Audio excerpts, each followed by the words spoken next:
Gente, 1 Pedro e 2 Pedro, o pastor semana passada falou sobre Hebreus, certo? Não, foi sobre Tiago, né? Muito bem, ele falou sobre Tiago, a fé e as obras. Então, essa semana ele pediu para que eu desse continuidade à jornada bíblica. Desde o começo de 2012, o pastor tem, domingo após domingo, exposto um livro da Bíblia. Começou em Gênesis e hoje, então, chegamos em primeira. Se Deus quiser, também abordaremos primeira e segunda carta, epístola de Pedro. Então, convido você a abrir a sua carta ali, a sua Bíblia.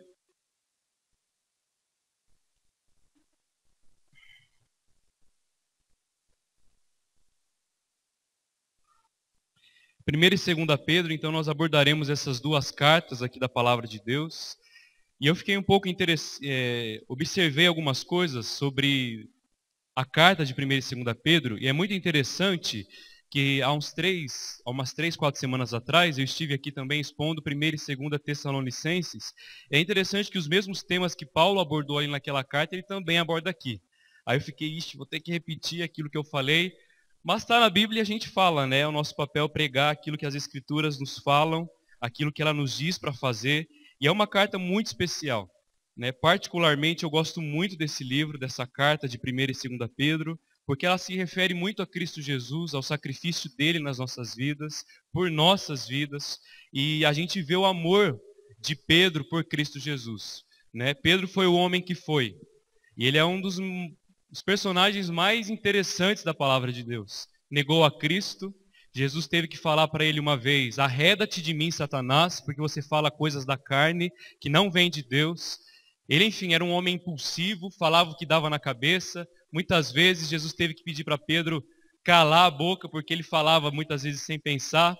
Mas Pedro foi o homem que foi. Né? Negou a Cristo, se sentiu amargurado, arrependido, chorou tristemente por isso. Mas quando Jesus ressuscita e passa 40 dias aqui, Jesus ele fala: Pedro, tu me amas? Ele fala: Senhor, tu sabes que te amo. Pedro, tu me amas? Senhor, tu sabes que te amo. E pela terceira vez, Jesus pergunta: Pedro, tu me amas? Ele diz: Senhor, tu sabes de todas as coisas, tu sabes que te amo. E ali Jesus pergunta 3 vezes para lembrar Pedro: olha, eu estou curando você do seu pecado. Quando você me negou 3 vezes ali, e Pedro ali é restaurado, se converte a Cristo, e a Bíblia fala que Jesus Cristo entregou a ele a chave da igreja, ou seja, aquele que daria início à igreja primitiva. Esse foi Pedro. Que homem! Falhou, errou, mas Deus demonstrou a graça e a misericórdia dele. E nós então estamos aqui diante de suas 2 cartas para várias igrejas que ele escreveu.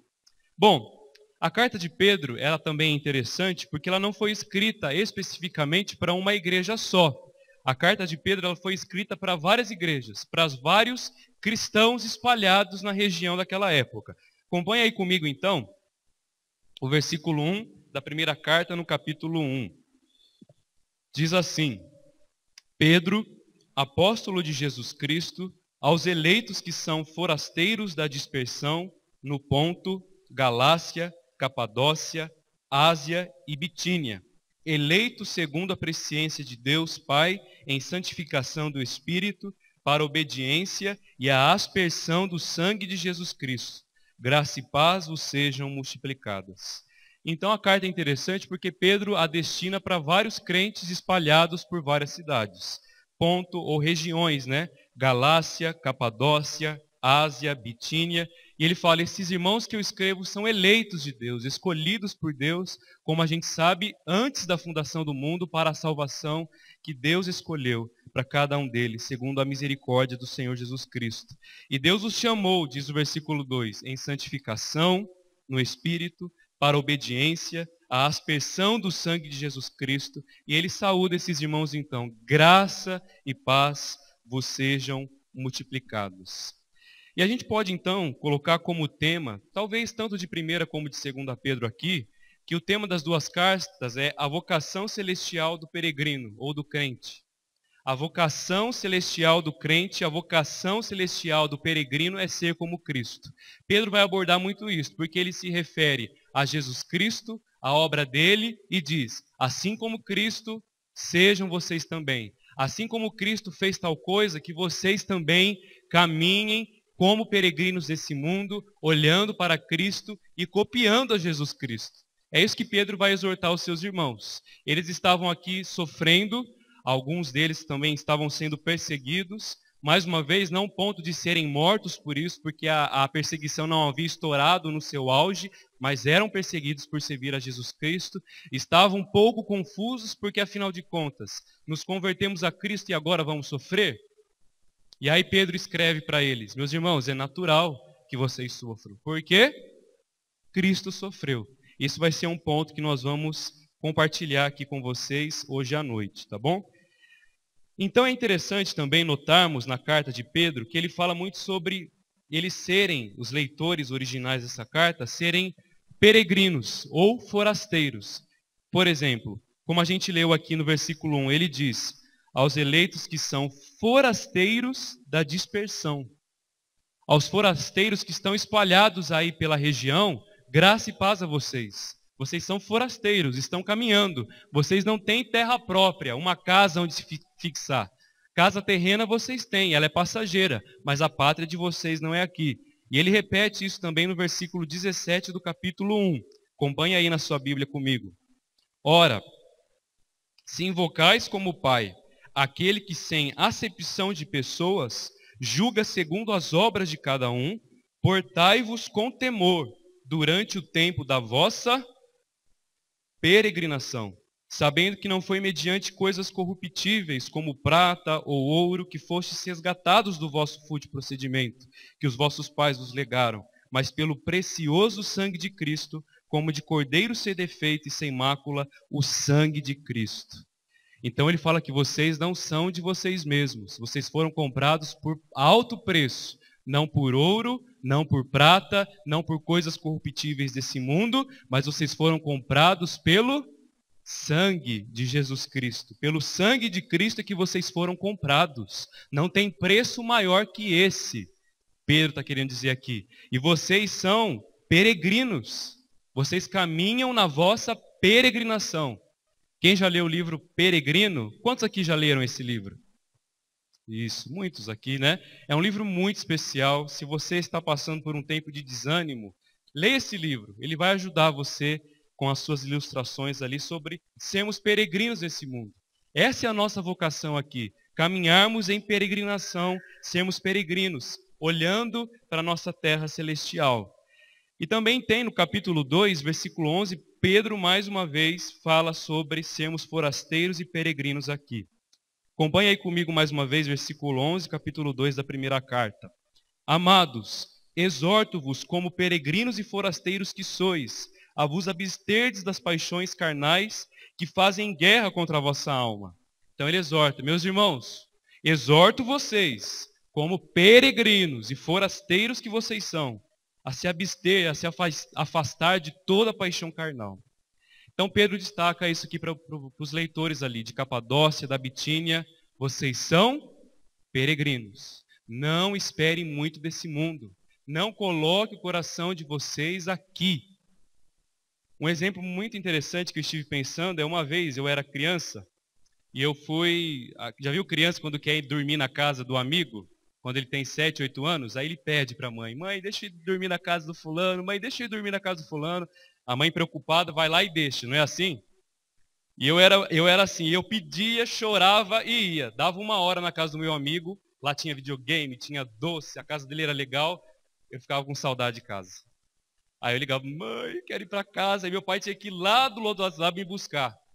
Isso aqui ilustra de forma muito simples o peregrino, espiritualmente falando. Nós estamos aqui, mas nós queremos ir para casa. Nós queremos ir para casa.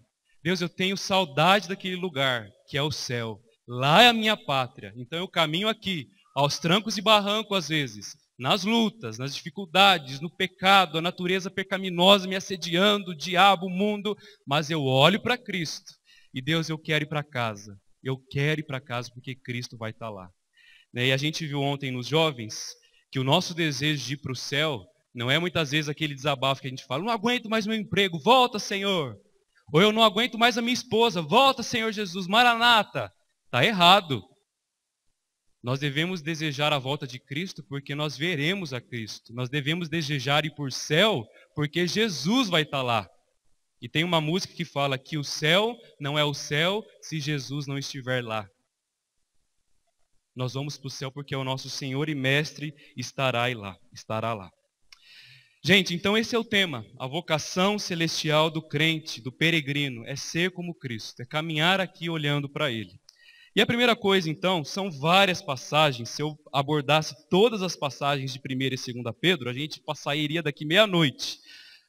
Mas eu quero, então, compartilhar com vocês algumas passagens. A primeira delas é que nós devemos ser santos como Jesus Cristo. Então, capítulo 1 de 1 Pedro, a partir do versículo 13, diz assim: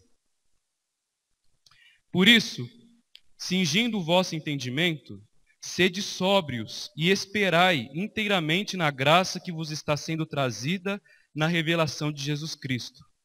Como filhos da obediência, não vos amoldeis às paixões que tinhais anteriormente na vossa ignorância.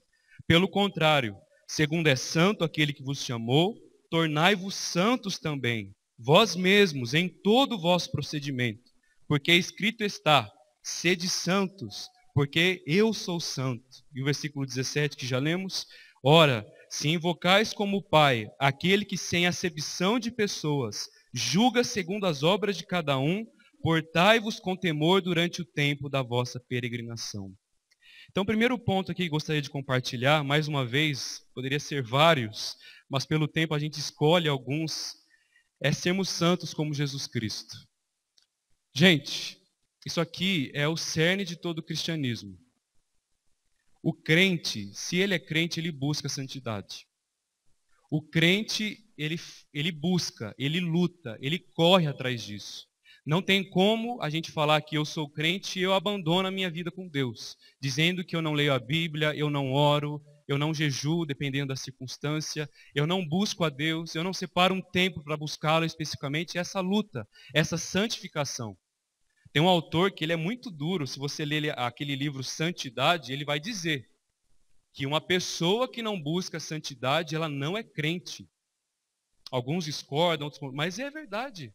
A Bíblia fala que a marca de um cristão é ele desejar ser santo como Cristo. E Pedro, ele fala aqui, no versículo 13, por isso, meus irmãos, cingindo o vosso entendimento, sede sóbrios. A ideia aqui, quando ele fala cingindo o vosso entendimento, é literalmente falando, mantendo cingida a cintura da vossa mente. No mundo oriental antigo, eles tinham um costume, eles usavam umas roupas, não como o homem que usa calça hoje, mas usavam aquelas becas até o tornozelo. E aí, para correr, o que eles faziam? Pegava, juntava assim, a maior medida possível de pano, segurava, apertava o cinto para o pé ganhar mais agilidade e poder andar com mais pressa. A ideia é que isso. Pedro está dizendo assim, a ênfase aqui é a preparação ativa. Ou seja, Pedro está dizendo, exorta os irmãos a que cinjam a vossa mente, estejam preparados para buscar a santidade, estejam preparados para correr e persegui-la, dia após dia. Reparem, 1 Tessalonicenses fala isso, Tiago fala isso. E é interessante aqui no versículo 16, que ele cita, porque está escrito, sede santos, porque eu sou santo. Essa frase aqui não é de Pedro. Ele cita, gente, o terceiro livro da Bíblia, há 2000 anos atrás, Levítico, mais ou menos. E ele cita Levítico, um mandamento que Deus deu milhares de anos, centenas de anos atrás, para o povo de Israel. Sejam santos, busquem a santidade. E é interessante essa frase, porque Deus ele fala assim, sede santos. Ah, mas sejam santos aí, vai. Não, ele fala, sejam santos. Por quê? Eu sou santo, o Pai de vocês, eu que o criei, eu que os gerei, eu quero que vocês sejam como eu. É interessante que geralmente quando a gente vê uma pessoa que a gente não vê há muito tempo, nossa, você ficou a cara do seu pai, ou você ficou a cara da sua mãe, não é assim? Já ouviu isso? Para alguns é bom, para alguns é ruim, se o pai é feio é bonito, né? Mas é isso que o texto quer mostrar para a gente. Deus deseja ser espelhado em nós. Deus é como um pai para a gente. Deus é o nosso pai. E Ele nos sustenta, nos fortalece, nos capacita a sermos santos. E uma vez no seminário, um rapaz chegou para mim e disse, rapaz, eu recebi o maior elogio da minha vida hoje. Aí eu falei, ah é? Qual que é? O chanceler do seminário te elogiou na aula? Não, não foi isso não. A minha esposa disse assim para mim, sabe, do jeito que você me trata, você lembra tanto Jesus. Eu falei, nossa, espero um dia receber esse elogio. E, gente, e é isso que nós devemos fazer. As pessoas, a olhar para o nosso caráter, a olhar para o nosso santo procedimento, ela não veja Maria, não veja o José, não veja o Fábio, não veja o Pedro, veja Cristo sendo refletido na nossa face, sendo buscado na nossa conversa, na nossa pronunciação, na igreja, no vizinho, testemunhando da graça e da misericórdia do Senhor pelos atos em primeiro lugar. E depois pelas nossas palavras, testemunhando de que nós servimos a um Deus santo, a um Deus que não tem pecado. E Pedro fala, sejam santos, porque eu sou santo. Jesus Cristo falou para a gente, sede vós perfeitos, como perfeito é o vosso Pai Celeste. Devemos ser como Ele, gente. E pessoal, e o versículo 17, ele diz assim, ora, se invocais como Pai aquele que sem acepção de pessoas, julga segundo as obras de cada um, portai-vos com santo temor durante o tempo da vossa peregrinação. Ele diz, portai-vos, vivam com temor, vivam em tremor a Deus, durante o tempo da vossa caminhada aqui, durante o tempo da vossa peregrinação. Temam a Deus, temam ao Senhor. Deus não é um Papai Noel que vocês tratam do jeito que vocês querem. Deus é aquele que tem o poder da vida e da morte na palma de suas mãos. Ele é fogo consumidor. Temam a Deus. Temam ao Senhor. O temor do Senhor é viver em reverência e medo santo ao Deus que servimos. Caminhem com temor aqui, porque o temor do Senhor é o princípio da sabedoria. E uma coisa interessante para entender o temor do Senhor, eu creio que uma figura que me ajuda. Como que eu posso exercitar o temor a Deus? Como que eu posso, assim, ter uma figura que me ajude? Eu devo temer esse Deus. Um filme que eu gosto é Crônicas de Nárnia, e ali aparece um leão, que é Aslan. Já reparou um pouquinho nele, você que assistiu o filme? Ele, ao mesmo tempo, é um leão amoroso, mas, ao mesmo tempo, é um leão autoritário. Quando ele chega, todo mundo paralisa. Ao mesmo tempo, ele é um leão que fala, conversa normal com você, mas quando ele ruge, todo mundo abaixa a cabeça. Ele também é um leão calmo, tranquilo, mas quando ele vai para a guerra, ele acaba com os exércitos pelo seu poder. Eu creio que esse leão reflete um pouco daquilo que é o nosso Deus. É uma mescla de amor, mas de autoridade. De santidade, mas de amor, graça, misericórdia. Um Deus transcendente que a gente fala, longe, distante, nós não podemos medi-lo. Ele criou o mundo e o universo com a palma de suas mãos, mas ao mesmo tempo seus braços nos acolhem. Esse é o nosso Deus, essa mescla. Por isso nós devemos caminhar aqui amando a Ele, desejando a Ele, almejando estar com Ele, mas ao mesmo tempo não dizendo eu determino, eu falo porque eu sou eleito do Senhor e eu mando no Senhor mesmo, como muitas pessoas fazem hoje, é isso? Não, mas é com santo temor, sabendo que o nosso Deus, Ele é amor, mas Ele é fogo consumidor. O Deus que abraça as crianças é o Deus que consumiu Ananias e Safira. Por isso, gente, a gente precisa temê-lo, temer a Deus. Quando a gente ouve o nome de Deus, isso deve gerar reverência no nosso coração. E perceba, como a gente fala torto à direita. Ai meu Deus, queimou o dedo no fogo, fala o nome de Deus. E várias outras coisas, sem reverência ao nome de Deus. Grande, poderoso. Que é grande, que está longe, mas ao mesmo tempo está perto e presente e habita em nós por meio do seu Espírito Santo. Gente, a aplicação desse primeiro ponto, qual seria? Talvez você aqui hoje diga para mim, Diego, eu desisti de buscar santidade. Afinal de contas, eu peco todo dia. Afinal de contas, eu olho internet e pornografia todo dia. Afinal de contas, eu fofoco todo dia. Eu não seguro minha língua. Eu não consigo buscar santidade. Digo, isso aí é coisa para pastor, isso aí é coisa para missionário, isso é coisa para o diácono, isso é coisa para a esposa do pastor. Para mim, não. Sabe, eu não consigo. Desisto. Não tenho capacidade suficiente. Eu tenho um versículo para você. Deus tem um versículo para você, 2 Pedro 1, versículo 3. Abra sua Bíblia lá. 2 Pedro 1, versículo 3.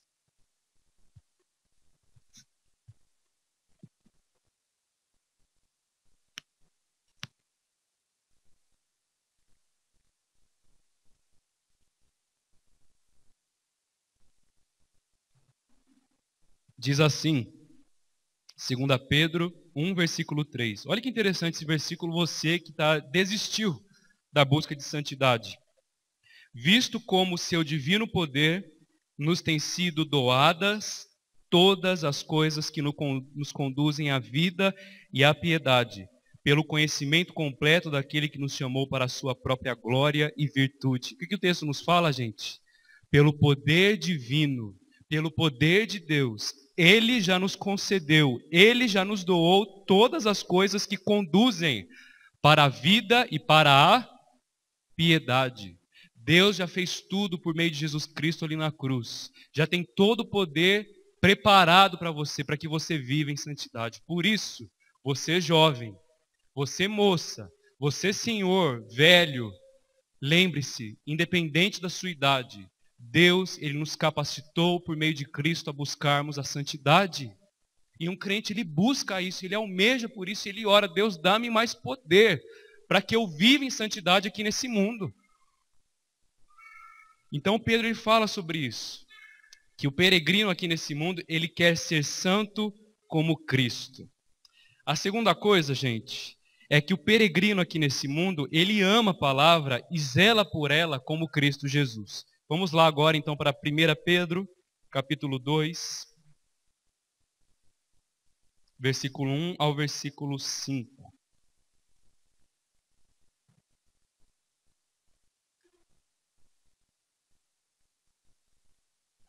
1 Pedro 2, 1 ao 5, diz assim: Despojando-vos, portanto, de toda maldade e dolo, de hipocrisias e invejas e de toda sorte de maledicências, desejai ardentemente, como crianças recém-nascidas, o genuíno leite espiritual, para que por ele vos seja dado crescimento para a salvação, se é que já tendes a experiência de que o Senhor é bondoso, chegando-vos para ele, a pedra que vive, rejeitada assim pelos homens, mas para com Deus, eleita e preciosa. Também vós mesmos, como pedras que vivem, sois edificados casa espiritual, para ser de sacerdócio santo, a fim de oferecer de sacrifícios espirituais agradáveis a Deus, por intermédio de Jesus Cristo. Então Pedro ele diz aqui que nós devemos em primeiro lugar, em segundo lugar, desejar ardentemente a palavra de Deus, o genuíno leite espiritual. Um verdadeiro crente, gente, lembrando que Pedro ele fala que ele chama aqui e exorta os seus leitores a viverem conforme a vocação que receberam, a viverem conforme a eleição que Deus os chamou. O crente ele ama a palavra de Deus. O crente deseja a palavra, as escrituras. Ele gosta dela, ele ama ela, ele busca ela. E é interessante o versículo 2 que ele diz: desejai ardentemente, como crianças recém-nascidas, o genuíno leite espiritual, para que por eles vos seja dado crescimento para a salvação. O papel do crente é crescer. O papel do crente não é sentar no banco, ouvir a palavra e esquecer na segunda-feira. É isso?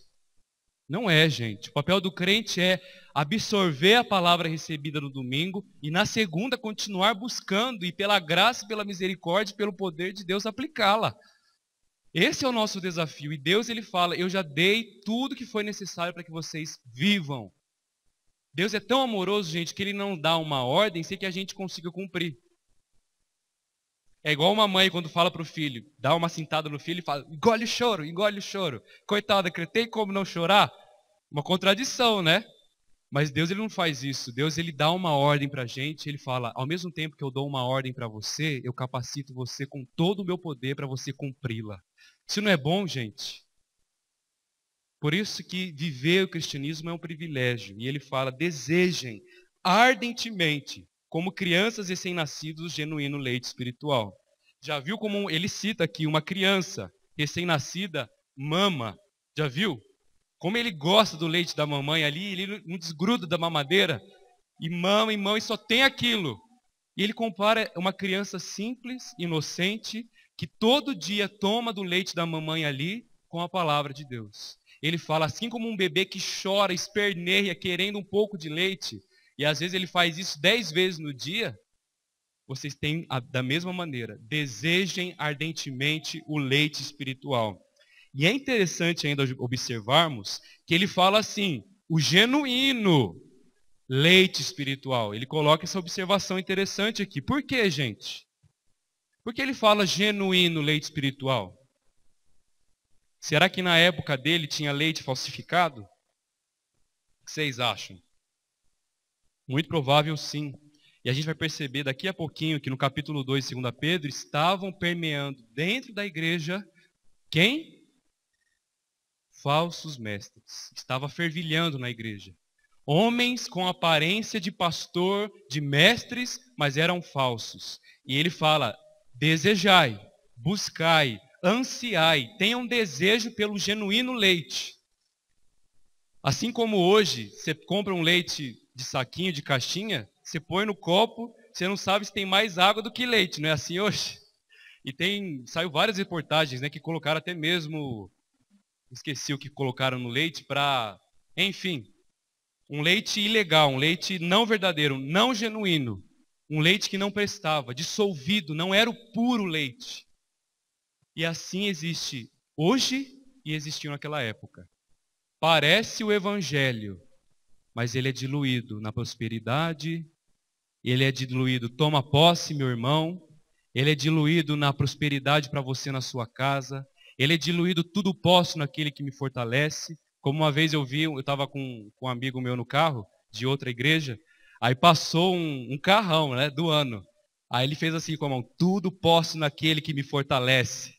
Isso está sendo pregado hoje. Será que esse é o evangelho, gente?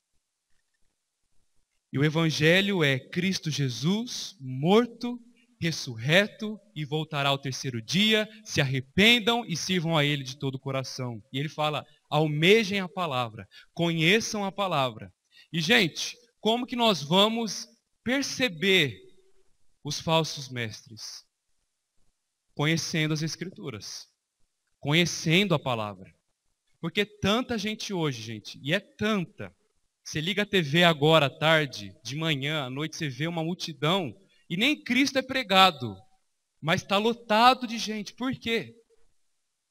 Talvez dizendo, será que conhecemos as Escrituras? Sabemos o que um pregador está falando? Será que nós sabemos o que é o Evangelho e estamos atentos? Olha, isso aí é da palavra de Deus. E isso procede do Espírito Santo. Isso aí, não procede do Espírito de Deus, procede de outro. Nós precisamos conhecer as Escrituras e conhecê-la bem. Vamos ver então um pouquinho sobre os falsos mestres ainda dentro desse ponto aqui. 2 Pedro, capítulo 2, 2 Pedro 2.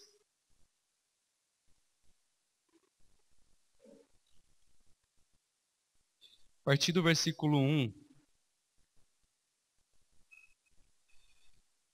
Diz assim, assim como no meio do povo surgiram falsos profetas, assim também haverá entre vós falsos mestres, os quais introduzirão dissimuladamente, ou seja, bem sutilmente, heresias destruidoras, até o ponto de renegarem o soberano Senhor, que os resgatou, trazendo sobre si mesmos repentina destruição.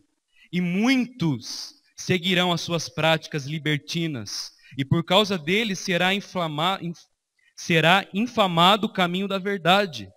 Também, movidos por avareza, farão comércio de vós, com palavras fictícias. Para eles o juízo lavrarão a longo tempo, não tarda, e a sua destruição não dorme. Então Pedro exorta ali aqueles forasteiros, aqueles cristãos. Meus irmãos, como antigamente surgiu falsos profetas no meio do povo, assim surgirão falsos mestres no meio de vocês. E dissimuladamente, muito secretamente, eles introduzirão falsas heresias destruidores no meio de vocês. Por isso, desejem ardentemente o genuíno leite espiritual. Eles vão pregar ações libertinas e morais no meio de vocês. Quando o pastor falou aqui que um pastor muito conhecido e muito seguido falou que aprovava o sexo antes do casamento, eu falei, será mesmo? Que esse pastor tão conhecido, tão famoso, falou isso mesmo? E aí fui lá no YouTube, pesquisei o vídeo e, gente, realmente, é um programa de perguntas e respostas. As pessoas mandam perguntas para ele por e-mail, por SMS. E aí uma namorada perguntou para ele, olha, eu tenho relações sexuais com a minha namorada e não sei se é pecado ou não. O que você acha, pastor fulano de tal? Aí ele pensou, falou, olha, querido, Deus abençoe. Está dando tudo certo, vá em frente. É isso aí, vocês se amam. O errado seria se vocês fizessem isso sem se amar. Aí seria errado. Porque a gente vê no Antigo Testamento que tal pessoa somente entrou na tenda e ali aconteceu o casamento, então vocês por Deus já estão casados. E fala isso, e muita gente lá curtindo. Curte aí, comentando, que palavra linda. Aleluia. E ele, gente, ele fala difícil. E eu não gosto de gente que fala difícil, sei você, mas que escreve difícil e você tem que ler 10 vezes para entender. Toma cuidado. Toma muito cuidado. Usa muita filosofia, sabe aquelas coisas difíceis. E aí você não sabe se ele está falando uma coisa, se ele está falando sobre bode ou está falando sobre ovelha. Se ele está falando de homem ou se está falando de mulher. Porque ele fala tão sutil que você tem que decifrar aquilo que ele fala. Toma cuidado, porque é sutil. E o texto fala para a gente, essas heresias são o que, gente? Elas edificam, elas destroem a sua vida. Bom, então como peregrinos, nós devemos desejar ardentemente o genuíno leite espiritual, a palavra de Deus. E a Bíblia fala também que os falsos mestres, eles vêm de Deus. Eles vêm de quem, gente? De Satanás, do diabo. E repare, até o diabo usa a Bíblia. Na tentação de Jesus. E aqui nós temos duas lições. Primeiro, que o diabo ele usa a palavra de Deus, muitas vezes para tentar, para seduzir e para enganar. E segundo, aprendamos que Jesus, para contra-atacar as heresias e o próprio diabo e as suas tentações, ele usou o quê?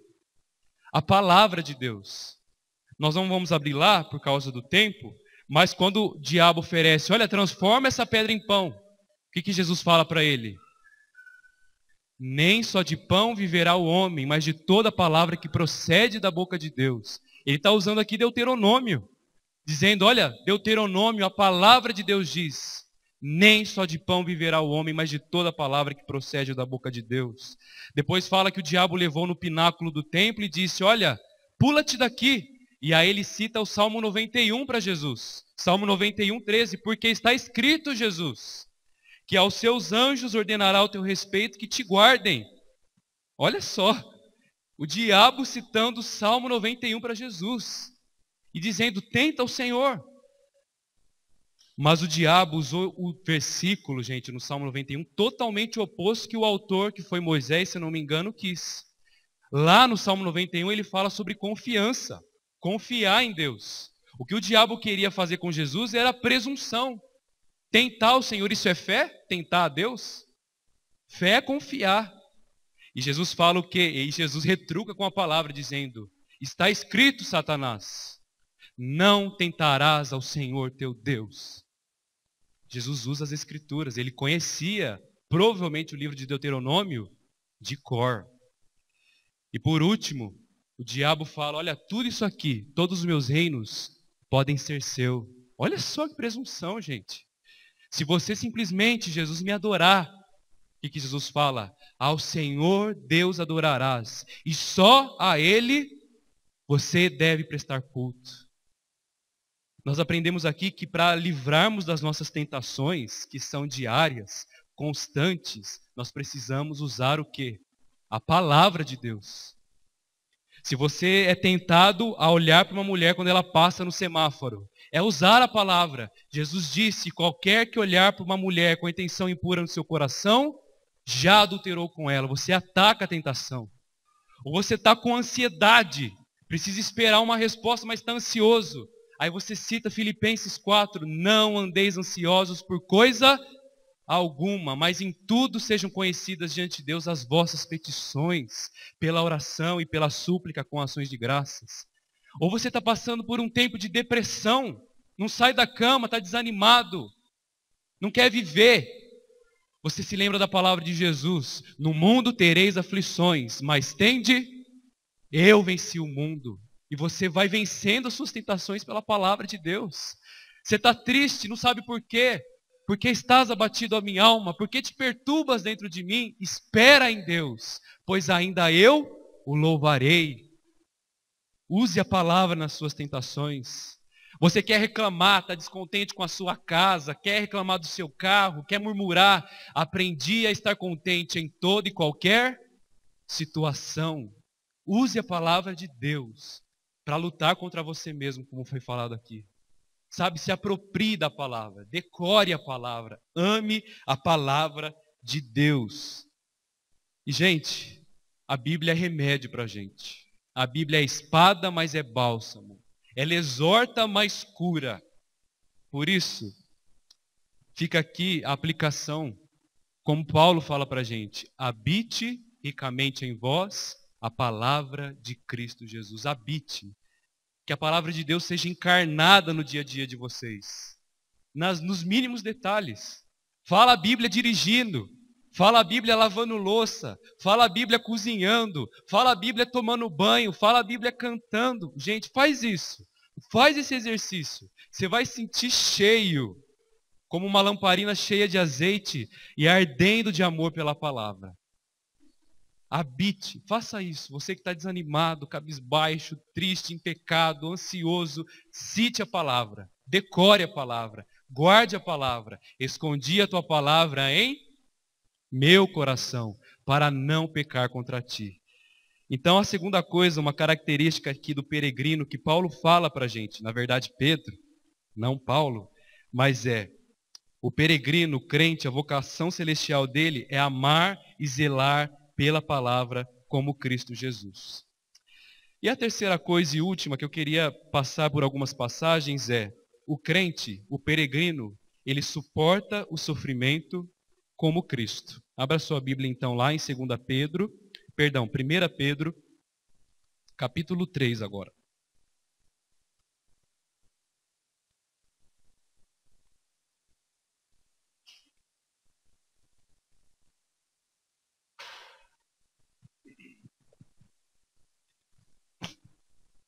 Primeira Pedro 3, do versículo 13 ao versículo 18.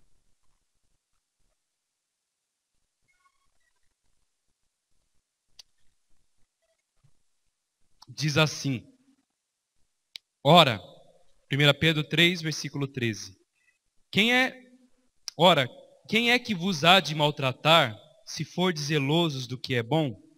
Mas ainda que venhais a sofrer por causa da justiça, bem-aventurados sois.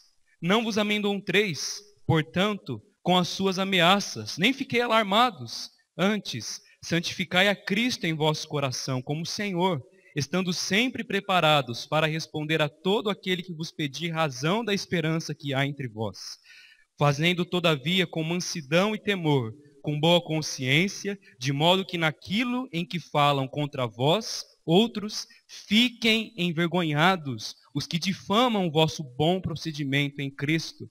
Porque se for da vontade de Deus, é melhor que sofrais por praticardes o que é bom, do que praticando o mal. Pois também Cristo morreu uma única vez pelos pecados, o justo pelos injustos, para conduzir-vos a Deus, morto sim na carne, mas vivificado no Espírito. Então a terceira coisa que eu queria compartilhar com vocês, meus irmãos, é o crente, o peregrino, ele suporta o sofrimento como Cristo também suportou. E é interessante que Pedro aqui no versículo 13, ele fala que eles deveriam se alegrar no sofrimento. E ele diz: meus irmãos, se vocês estão sofrendo pelo motivo de serem bons, de fazerem o que é correto, se alegrem. Se alegrem. Bem-aventurados sois, não vos amedronteis, nem fiquei apavorados. Pedro exorta aqui: se vocês estão sofrendo pelo fato de serem íntegros, de bom caráter, servirem a Deus, se alegrem. Bem-aventurado sois cada um de vocês. E é interessante que a maioria concorda que Pedro aqui está se referindo no Sermão do Monte. Vocês lembram quando Jesus falou isso? Vamos abrir lá em Mateus capítulo 5. Abra sua Bíblia aí, ou clique aí no seu celular. Mateus 5.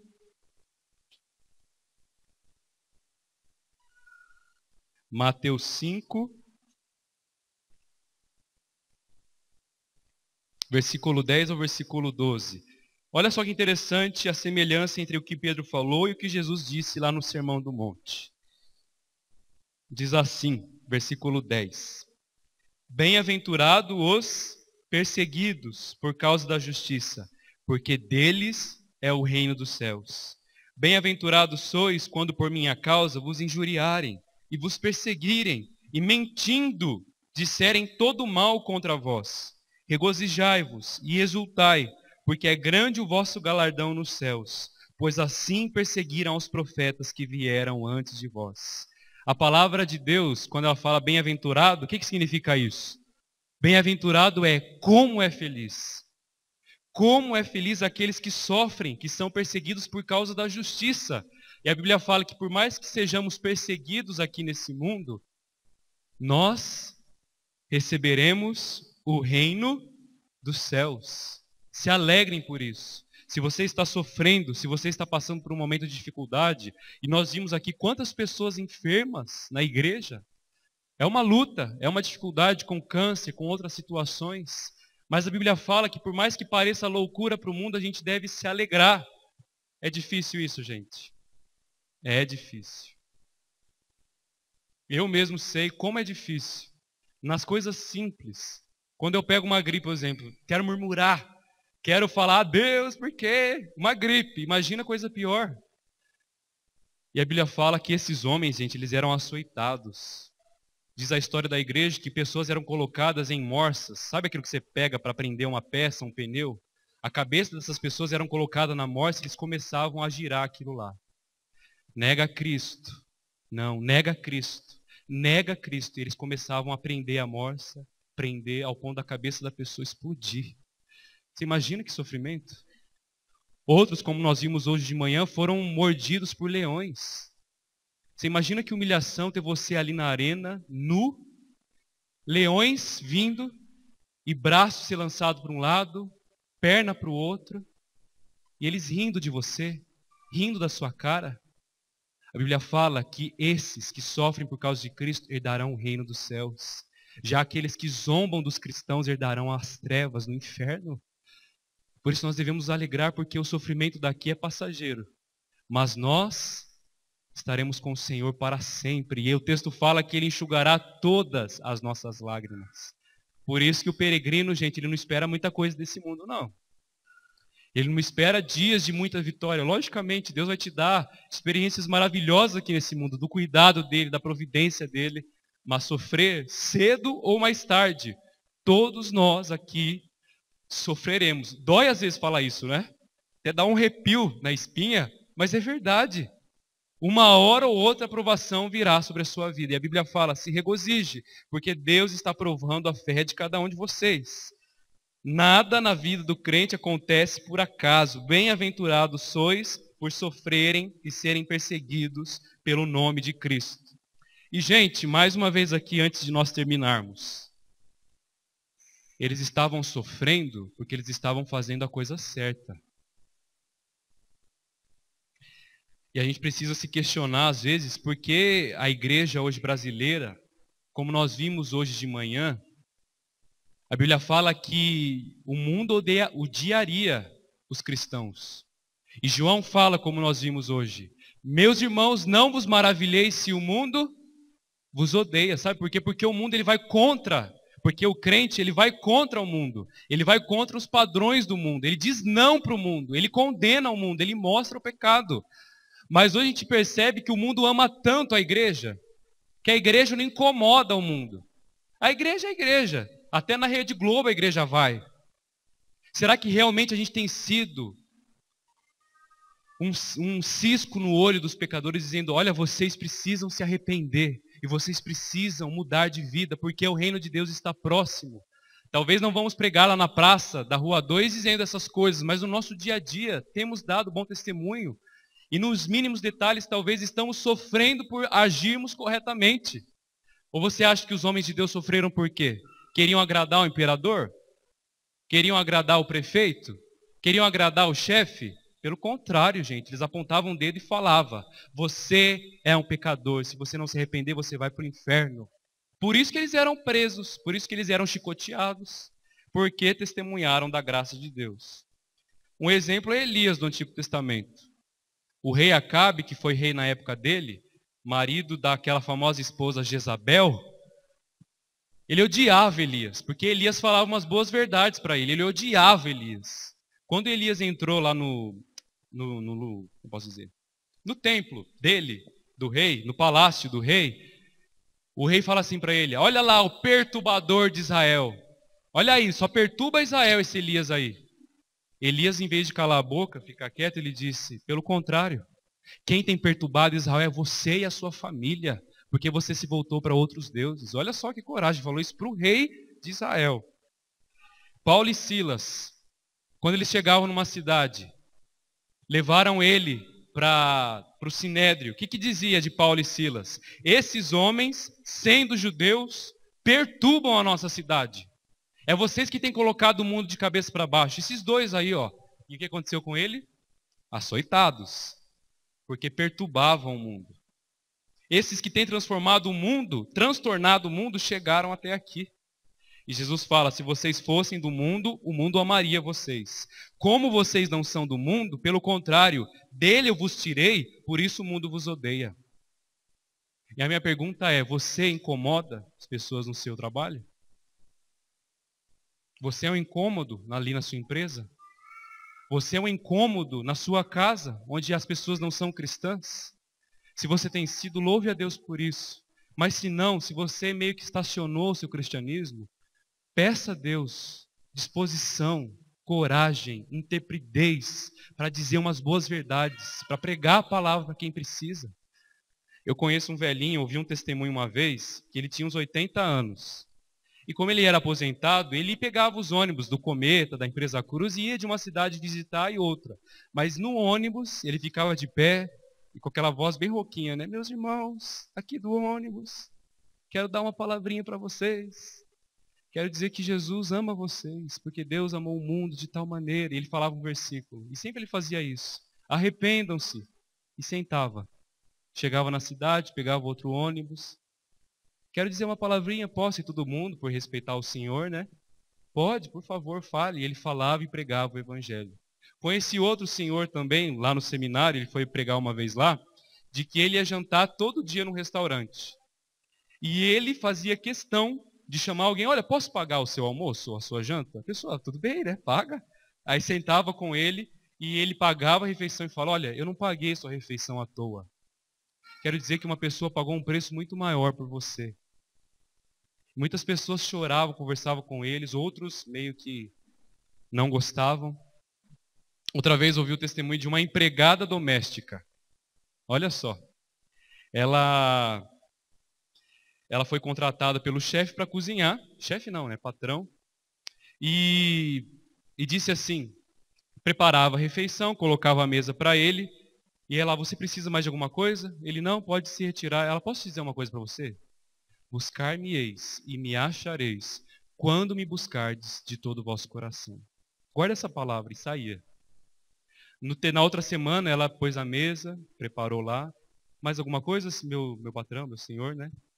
Não, posso dizer só mais uma palavrinha para você? Deus diz para você: buscar-me-eis e me achareis, quando me buscardes de todo o vosso coração. Na outra semana, a mulher de novo preparou a mesa e disse assim para o chefe: ele: olha, cala a boca. Se você falar mais uma vez esse Deus, você vai ser mandado embora. Pegou nervoso, saiu, pegou a chave do carro e foi embora para o emprego, nem almoçou. No meio do caminho, esse homem sofre um acidente. Ele cai num penhasco e fica de ponta cabeça, ali com o cinto preso, não conseguia sair do carro. E aí ele começou a sentir cheiro de gasolina. Ele sabia que o carro ia explodir. E aí ele lembrou de quem?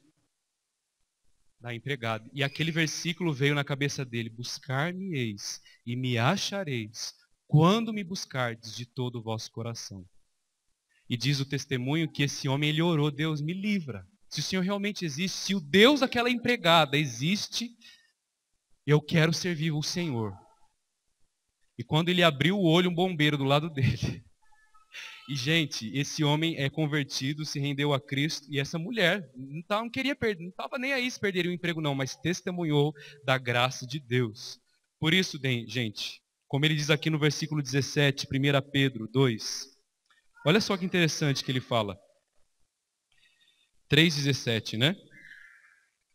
Irmãos, porque se for da vontade de Deus, é melhor que sofrais por praticardes o que é bom do que praticando o mal.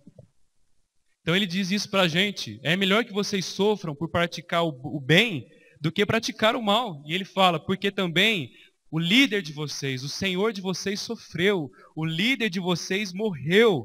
Ele também sofreu. E esse Jesus, ele diz o que para a gente? Entrai pela porta estreita. Porque largo e espaçoso é o caminho que conduz para a perdição. E são poucos os que entram por ela? Não, mas são muitos, gente, que entram por essa porta. A porta larga, fácil. O caminho dos homens, gente, é o caminho fácil da vida. Mas o caminho de Deus é o caminho difícil. Porque estreita é a porta e apertado o caminho que conduz para a vida. E são poucos os que acertam por ela. E ele diz aqui para nós, ele sofreu uma única vez pelos pecados, o justo pelos injustos, para nos conduzir a Deus, morto sim na carne, mas vivificado no Espírito. Jesus Cristo morreu, mas ele está mais vivo do que nunca. E, gente, eu queria terminar com uma ilustração para vocês, que me marcou muito, do livro até mesmo Peregrino.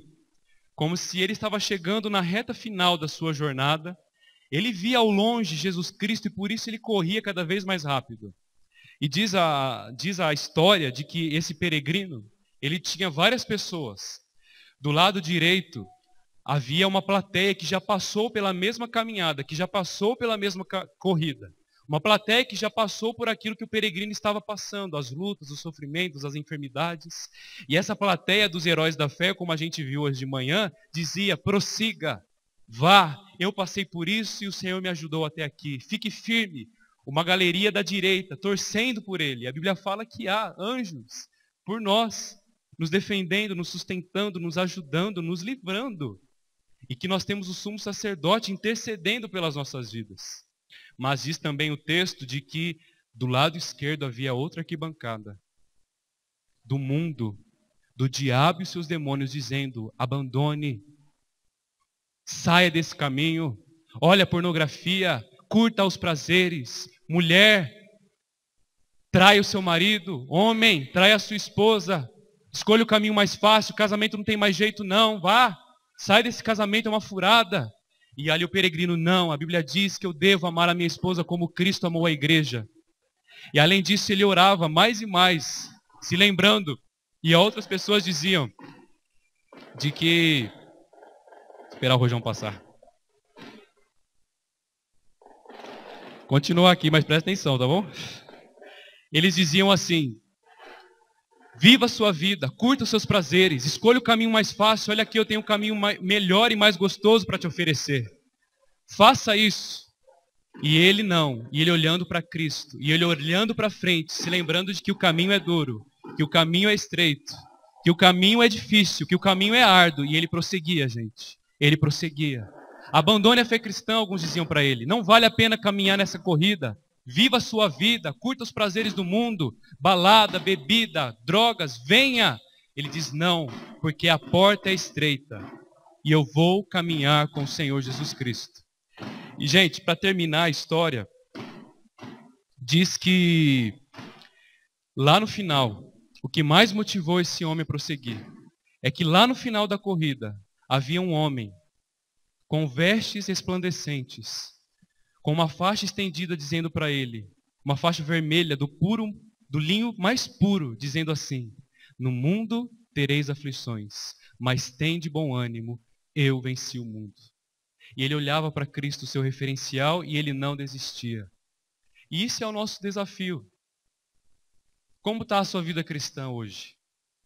Marcada pelo desânimo, marcada pela tristeza, marcada pelo pecado, marcado pelo desapontamento, seu casamento está uma ruína. Ou talvez a sua vida com Deus está terrível, há muito tempo você não ora. Ou seu coração está sendo marcado pela ansiedade, pela desconfiança, pela falta de fé, a Bíblia fala, olhe para Cristo. Ele é o nosso referencial.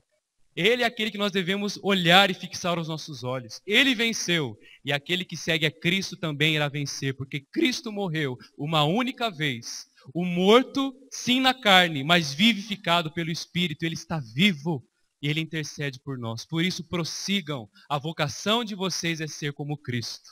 Amém, gente? Vamos prosseguir olhando para o Senhor Jesus. Vamos orar? Senhor, obrigado, Deus, pela Tua palavra, obrigado pela Tua graça, pela Tua misericórdia.